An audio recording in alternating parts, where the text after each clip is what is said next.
Yo, guys, Justin Jaynes with the 10-7 here. And I want to take a minute and I want to talk about this hype train that's been derailed from the Fighting Nerds. Now, as you guys know, the Fighting Nerds came in hot.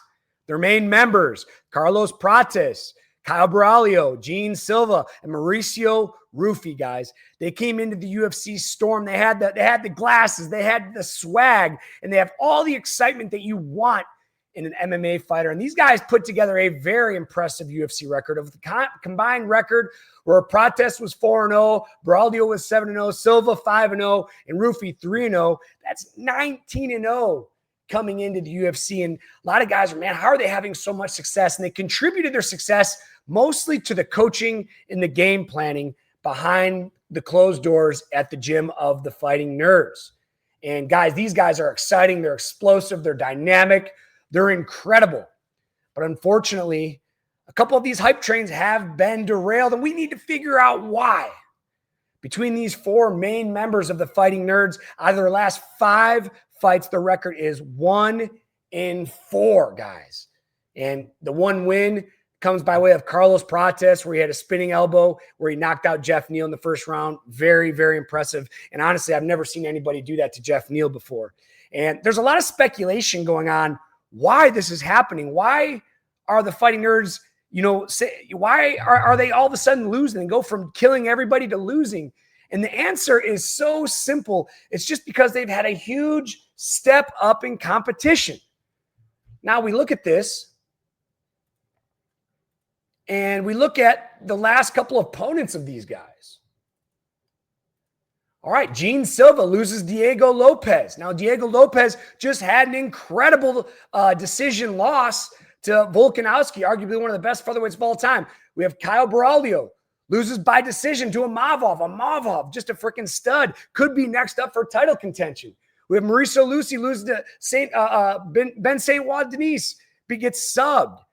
I just feel like Benoit just had such a better game plan and was able to exploit some of Ruffy's bad tendencies. And then we have Prates lose to Garry, who Garry only has 1 loss in the division. So guys, before we jump ship on these guys, we need to understand that the step up in competition that these guys are facing is just astronomical. Now, if we break down all the records, I'm going to start here with Carlos Prates because he's had a win most recently. And we're going to go over here, Carlos Prates, the Nightmare. He's coming in 22-7. Started his UFC career off 4-0. And let's take a look at a couple of those wins. All right. Trevin Giles. Not really a superstar by any means. Charles Radke. I've never even heard of him. Jinglang Li. He's very tough. Don't get me wrong, but he's been around for a long. Never been a championship contender. So these 3 wins, they're great wins. Anytime you can get a finish or a win in the UFC, it's very impressive. But these aren't top 10 guys that he's beating. Now, Neil Magny, again, probably not a top 10 guy, kind of at the end of his career. Great performance bonus. But Neil Magny is not a championship caliber fighter anymore. And then he goes to fight Ian McGarry. And you guys know this was such a great fight. And he had some great things in that 5th round. It looked like he had Ian really tired and hurt. But, Ian Garry should be fighting for a title. So, really, Carlos Prates, just with this big step up in competition, he loses a decision to one of the best guys in the division. I don't think he needs to be written off. And since then, he's come back, beats Jeff Neal, very tough fighter with a spinning elbow in the first round, 1 second left in the first round. And I tell you what, I remember watching this fight. I had never seen anybody do that to Jeff Neal ever before. So, guys, there's Carlos Prates. Now, moving on. We go to the next. Let's go to Mauricio Ruffy. Comes in 3-0. Again, Jamie Mulcar, I don't even know how to pronounce Mularkey. Jamie Mularkey, I've never even heard of him. James Latop, guys, I've never even heard of these guys. 17-7, has a bunch of losses on his record here. 14-4, which is an okay record, but again, never heard of him. You have King Green, who's been around forever. Shit, he was fighting in the UFC, 10 years ago. Kind of at the end of his career, 16 losses, or coming into this fight with 16 losses, 17 after this one. This is a great matchup for him because King Green's not going to try to take him down. He's going to stay on the feet. And, look at this. Gets a heel kick, knocked out in the first round. Then we have a step up in competition facing a very tough Benoit Saint Denis.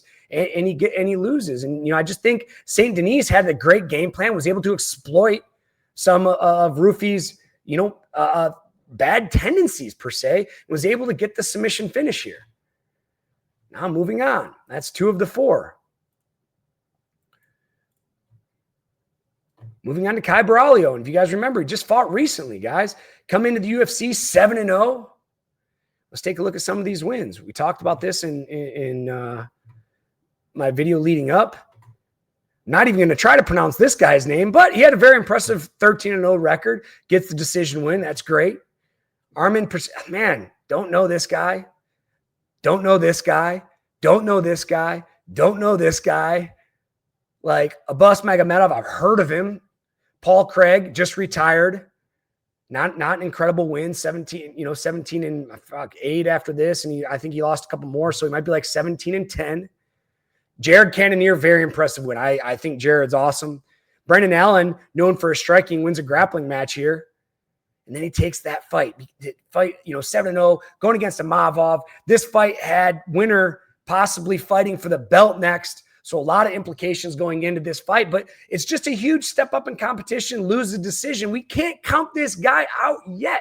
7-1 in the UFC, loses to Imavov, and people are writing this guy off. Going on to the last one, the last fighting nerd I want to talk about is Jaynes Silva, and I saved him for last because he just fought Saturday. Coming into the UFC 5-0. Let's take a look at some of these wins. Weston Wilson, 9 losses after this fight. Never heard of him.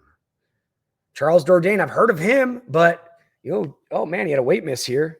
Again, not an incredible record, 15-8 after this. Drew Dauber, very, very tough fighter. As tough as they come. He actually fought him at lightweight here. So it was a great, great win. Malisic, never heard of him. Bryce Mitchell, obviously a very, very tough grappler, and Jaynes Silva took it to him. If you saw my breakdown fight, Jaynes Silva beat Bryce Mitchell at his own game. So, Jaynes Silva can grapple. But now he goes against the standout, Diego Lopez, who I said again, just went to decision with Alexander Volkanovski, and he came into this matchup as a huge underdog. But Diego Lopez derails the hype train. Guys, like a lot of these wins, the 19 wins, when they came in and were 19-0, most of them were guys that I've never even heard of. And me and Josefa, we talk about this stuff every day. So when we look at these records and we see like this, Weston Wilson, I've never even heard of him. Now the reason the fighting nerds are losing is because they're stepping up in competition. And these guys that have been fighting at the top of the division for a long time, they've been having great game plans through and through with their coaching staff. They're used to fighting these tough guys, and the fighting nerds are just stepping up in competition right now. Now, is it time to write these guys off? Absolutely not. The fighting nerds have an incredible stable of fighters.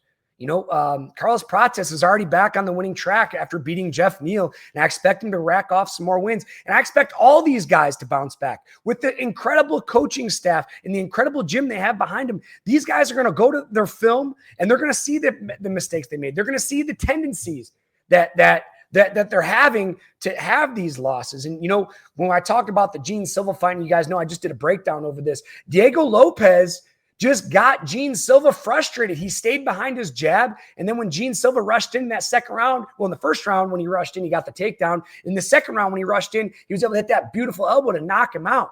So when, Silva goes back to the drawing board here, he's going to see the mistakes he made. When Borralho goes back to the drawing board, he's going to see these mistakes he had. Ruffy, Prates, that's what great fighters do. I tell you what, guys, it is not time to jump ship on the fighting nerds. I expect all of them to come back with vengeance, to get better, and have better performances heading forward, guys. Tell me what you think in the comments. Are the fighting nerds going to make a comeback? I think they are. I just want to hear what you think.